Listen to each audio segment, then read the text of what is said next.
So dahil araw na naman Sabado ngayon, may naisipan na naman akong gawin. Maglalaro nga po pala kami ng basketball ng mga kaibigan kong surot. Dahil malaya ako ngayong araw na to, walang hadlang sa buhay ko, ay malaya ako kung anong dapat kong gawin. At sinimulan ko na nga maglakad. Teka lang, nakita ko yung tropa ko, hagyak na. Aba, tigilan na habang matawa pa.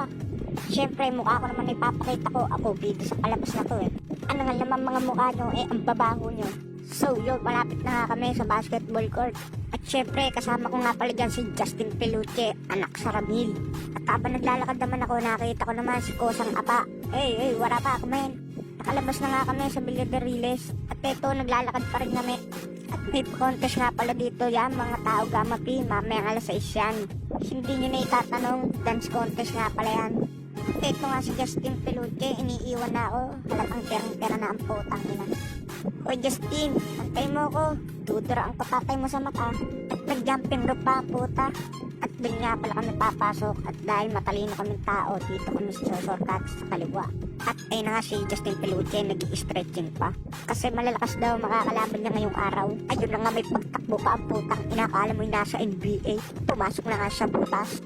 Dahil namin naglalaro pa, dito muna ako sa Gedli, tamang masid-masid lang. At ito nga, hayaan nyo ipagyama ko sa inyong court. Kaya nga maindig kayo mga putang ina nyo. Tangina, parang nakakaramdam ako ng pagkatalo ngayong araw ah. Okay lang, kahit matalo ay swatter lang naman pista. Dahil nga waiting muna kami, ayun na, nagtira-tira muna kami. At ayun na nga, dyan siyang sumalo, dadala ng bola. At ayun na nga, naka-red pan t-shirt, kala mo naman birthday ko ngayong araw. At ayun na nga, dyan siyang pangmahal, tumir ng 4. Wow! Sablay! Putangin na ka talaga. Nag-umpisa na nga kami maglaro ng mga kaibigan kong suro. Yun na nga, tumir na nga si Alip ko nga. Putang ina mong bata ka, ang baho mo naman. Siyempre, sa amin naman ang bola, kailangan ko naman to. At kailangan ko ipasa to kay Batang Kalawang. O ayan, o, iran mo muna, ibabalik mo rin sa akin yan, akin na. At tinistig ko nga palang iwanan tong batang to para kahit pa paano makaluwag-luwag ako.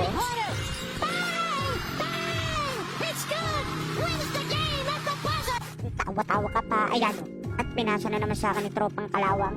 Joshua Mapagmahal nagdadala ng bola, ipinasa sa labak para yung kasapil lumabas. At tamang biyaheng galok naman tong Batang Kalawang na to, yan, ipasa mo.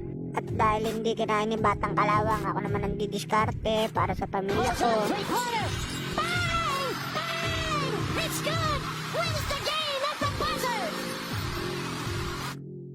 Dahil nga pagod na ako, kailangan ko rin pagor ng kasapi ko.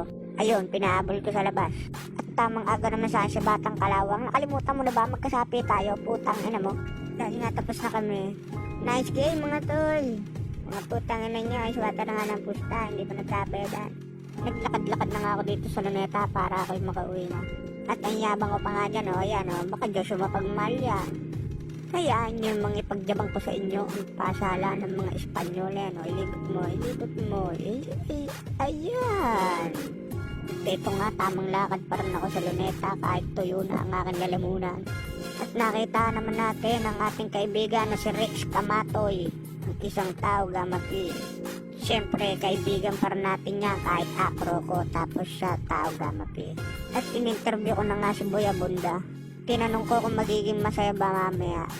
At dito ko natatapusin ang istorya ng buhay ko. Salamat sa inyo. Paalam!